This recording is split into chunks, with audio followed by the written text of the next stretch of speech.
Welcome everyone to this Lenten program for 2021, The Art and Science of Listening Well. I have to really start by thanking the folks who have been involved in this since its inception. Charla Ann started visiting with me about this idea back in November. And it just seemed like Lent was forever away. And then she brought together a team of folks, Cheryl and Christine and Charlotte and Kim and Susan. And they've been meeting almost weekly, preparing for this special time. And they just have marvelous things in store. They've asked me to just open with a prayer and then introduce, or for many of us, reintroduce our respect communication guidelines that we use at Calvary that really enable us to listen well. And then I'm going to hush and practice listening as well. It's something all of us can use. And I'm just thrilled to see everyone. The Lord be with you. Also with you. Let us pray.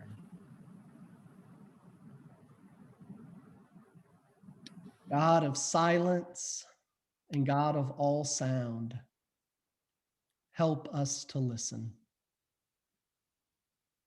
Help us to do the deep listening to the sounds of our souls, waiting to hear your soft voice calling us deeper and closer to you.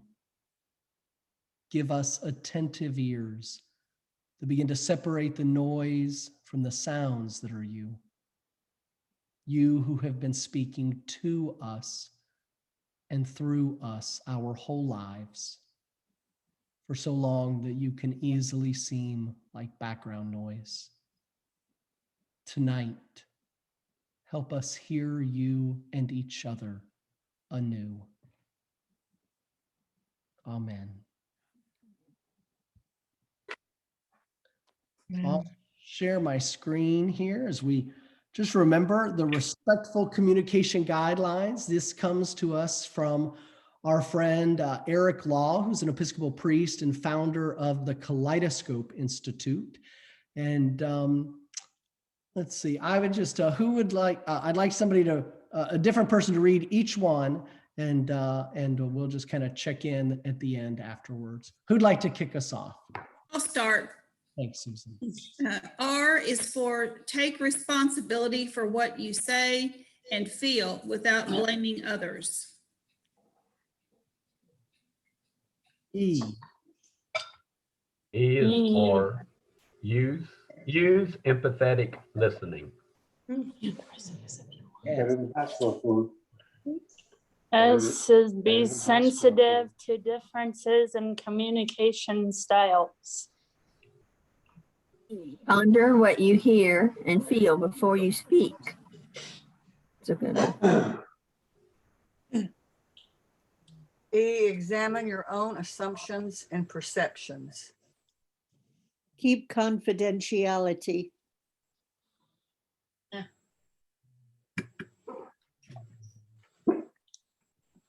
Trust ambiguity, because we are not here to debate who is right or wrong. Excellent. So these are just great reminders. These are intentions that we would invite all of us to hold tonight and the other weeks of this time, just to make sure we're speaking from our experience and really listening empathetically, recognizing that we all communicate differently, and taking the time and space within ourselves to think and process and share. Obviously, to make this a safe space, it's even more important, I think, in an online virtual setting.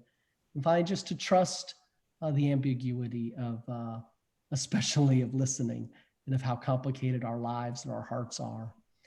Is everybody comfortable following these as we journey together? Yes. Yes. Yes. Yes.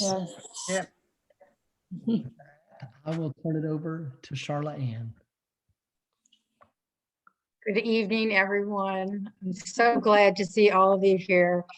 This is very exciting for all of us who've been working on it. Thank you very much for coming. First, I'm going to start with a story about how listening came and knocked on my door. How it all started with me. It happened in graduate school. I was working on my master's in communication, and we were in a seminar on interpersonal communication. And there was a student there, a doctoral student, a woman who was quite a bit older than us. She was from the University of Wisconsin at Eau Claire. And we were talking about interpersonal communication and listening. And she revealed in a story that she taught a course, a whole semester-long course in listening. And of course, most of us were accustomed to this idea that you had a unit on listening where you just talked about listening for a little bit. And I listened to her talk about it, and I could see that she was different than the rest of us. She had a lot of wisdom. She was real grounded. And so I was just taken with it at the time. And she explained her approach. And then she said something that has stuck with me my entire life. She said, but be careful, it will change your life. And I was like, wow, what does that mean? I didn't know exactly what she meant, but I was determined to find out. And so I've taken it through all these years, my whole life, on the path of listening and trying to understand the process. And my listening life took a very interesting turn at Lent, at Calvary in the early 2000s. My listening life and my spiritual life came together. They became integrated. They became one. And the woman who predicted that, be careful, it'll change your life, she was certainly right about that.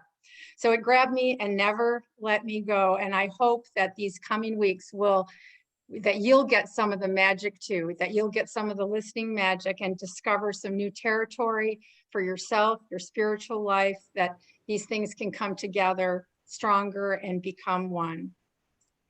So as many of you know, we're relying on a book called Practicing the Sacred Art of Listening. And so I recommend it to everyone. It's by a woman named Kaylin Dahl. You don't need to buy it, but we'll be working a lot from it. So when I'm talking about, like, I think I know what I'm talking about, I'm usually quoting the book, okay? So first, a little bit about listening and why it's such a challenge. We spend about half of our time listening, okay? And of that time, we are probably mostly distracted, preoccupied, and forgetful. And in fact, we are distracted about 75% of the time that we're listening. Research in marketing shows the average attention span for an adult is 22 seconds, which is not very much. So I may have lost a number of you by now. After we hear a message delivered, we remember about half of what we hear, okay? And then a few hours later, we're down to 20%.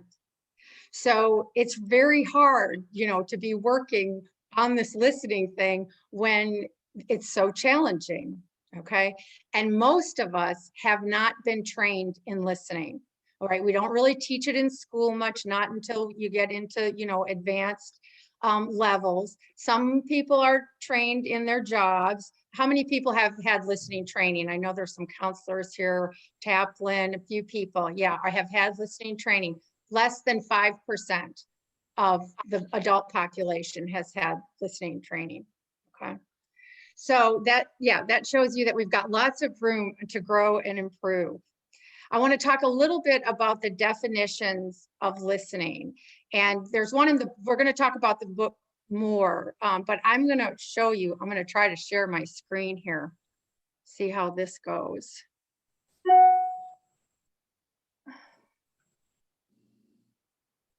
Uh-oh, it's not gonna, maybe it'll work. All right, I'm gonna try it. Okay, here. First, I'm gonna talk a little bit about these 5 stages of listening, okay?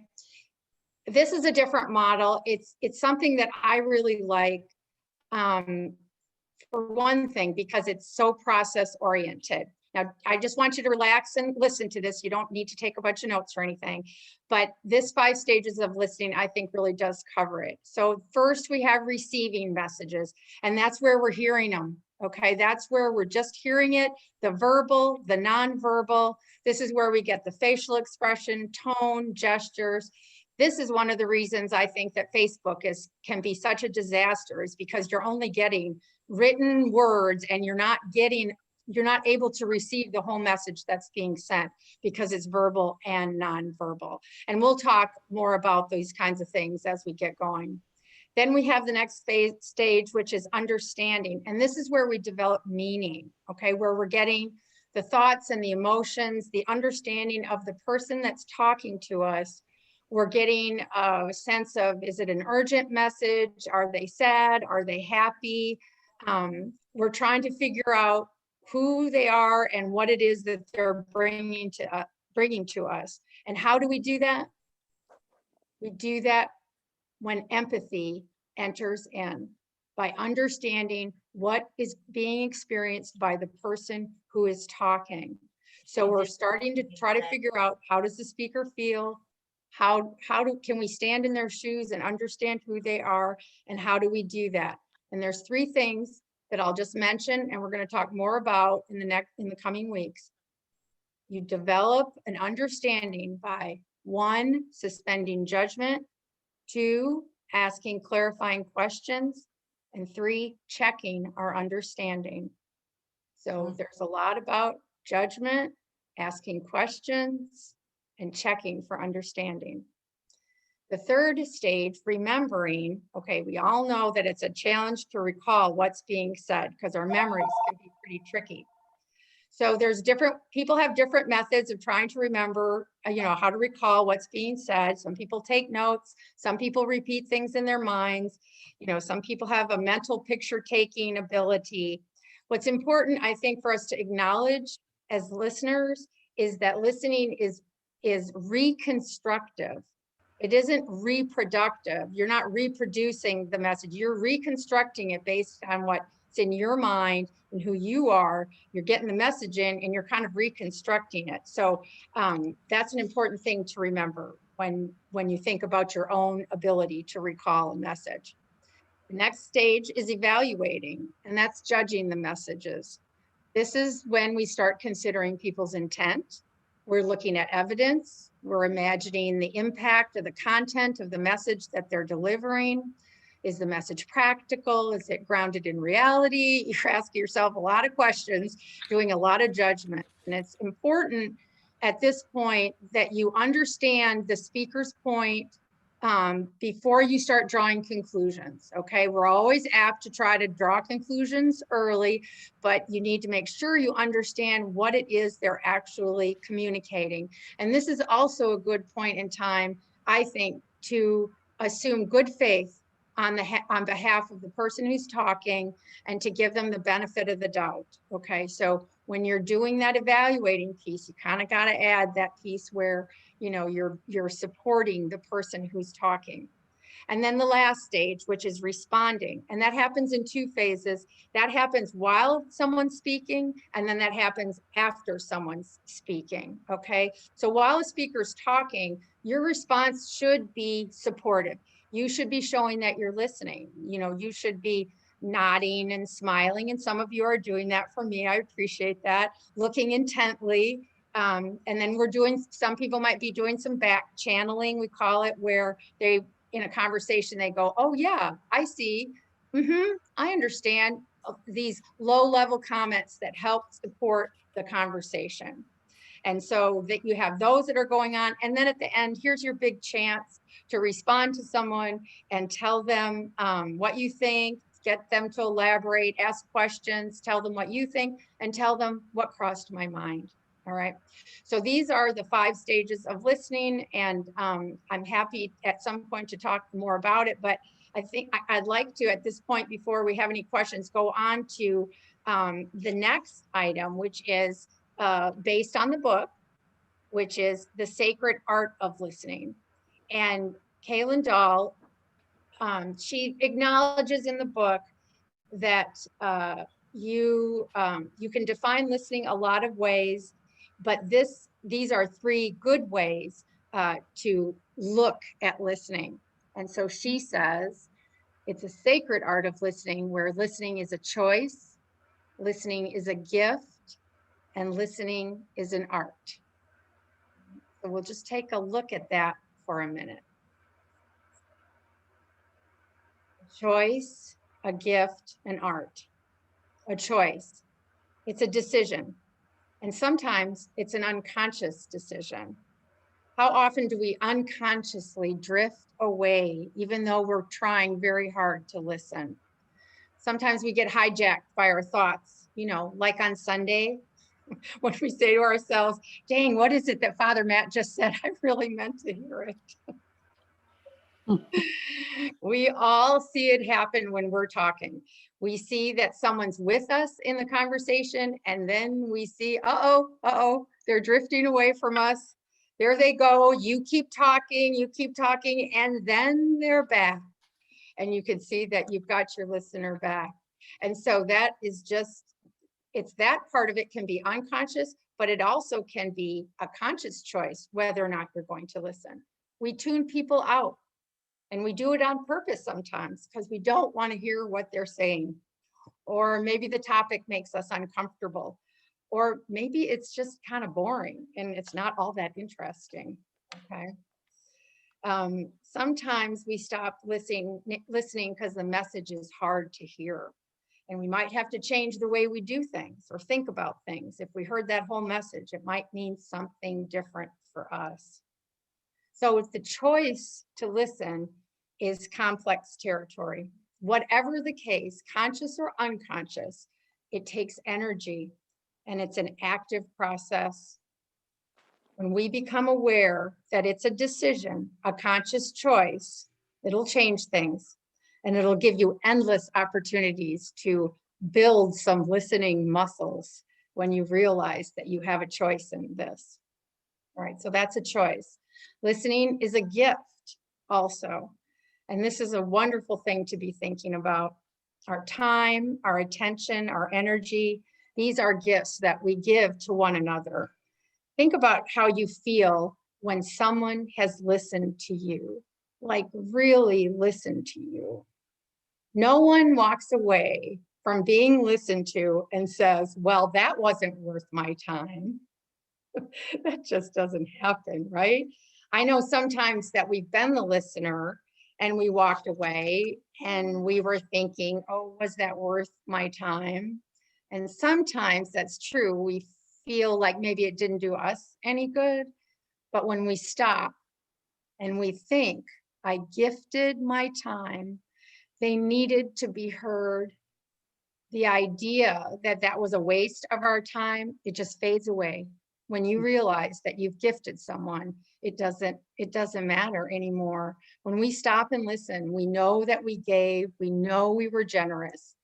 And as for feeling that you lost something like the ability to do something on your to-do list, if you're like me, which I think most of you are, helping other people is on your to-do list and usually pretty close to the top of the list.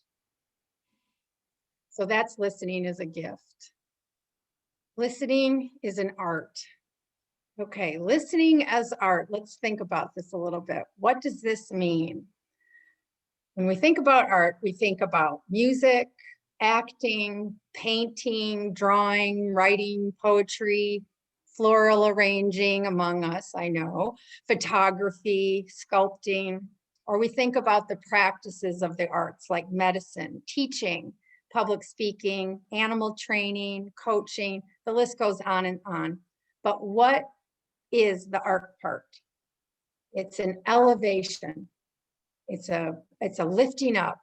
It's where something special happens, where energy comes together, where energy transforms, it reaches out and shapes the participants, the people that are there, the entities are there, where the coming together of creative energy, intention, expression, it all becomes integrated and uplifts the beings that are involved. A moment in time where things suspend. You're in the zone, you become fully present, you become aware, you're unhampered by your routines and your tasks. You're no longer weighed down. Now you're moving, you're being, you're transcending, You're feeling the spiritual, the holy, the sacred. Time stood still. This is the same for listening. Can you recall a time when you felt honored to listen? When you got so caught up in listening to a story from someone where time just disappeared, and you think, wow, what happened? I can't even remember what I was supposed to be doing before I started talking to that person. I just got swept away. Where was I? This is sacred listening. This is what we're here for. So for me, Ms. Lindahl's definition, this is life-giving. For me, it adds up to commitment, to devotion, to trying hard. It's about awareness and sharing and giving. And it's an approach I think that all of us can participate in to improve our own lives and the lives of one another.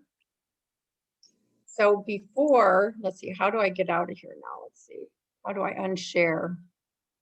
Where up here, stop sharing. Okay.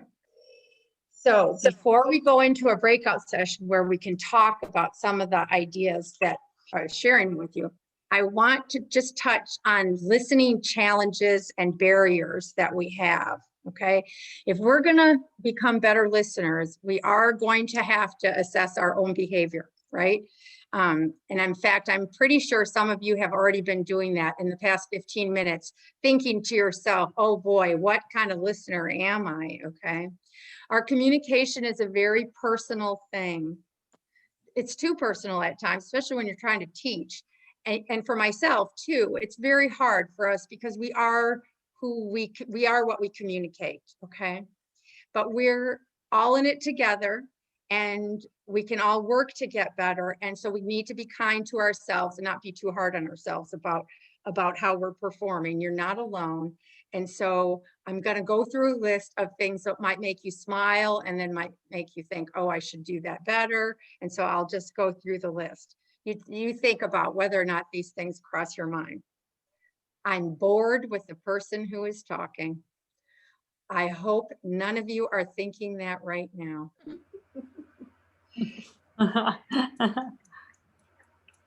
This person talks too much. This person is too sad, and this topic is bringing me down. This person is repeating themselves. They are always repeating themselves. Why is this person always mumbling? Or is it my hearing? I'm tired. I cannot keep my eyes open. I'll see you. If that's you, I'll see you, that you can't keep your eyes open. Now you're making me mad with that stuff coming out your mouth. Or maybe you're a little more analytical, okay? Maybe your thought process goes something like this. Would this be an interjection or an interruption if I said this? Should I fill in the blank? They can't think of the word. Should I help? If I ask for clarification, will it derail the conversation? Will it stop the flow? But I didn't understand that, so should I stop and ask a question?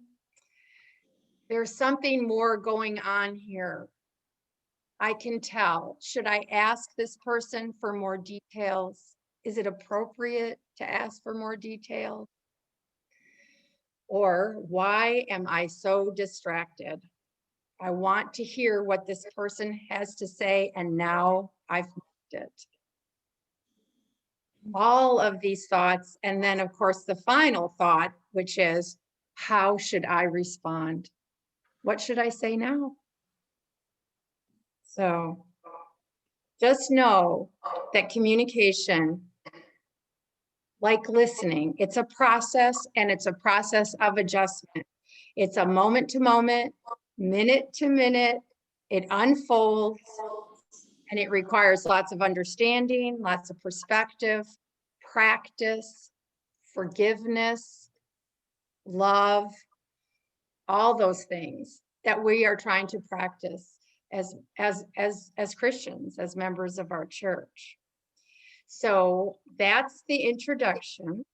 And how long did I go? I tried to not go too long.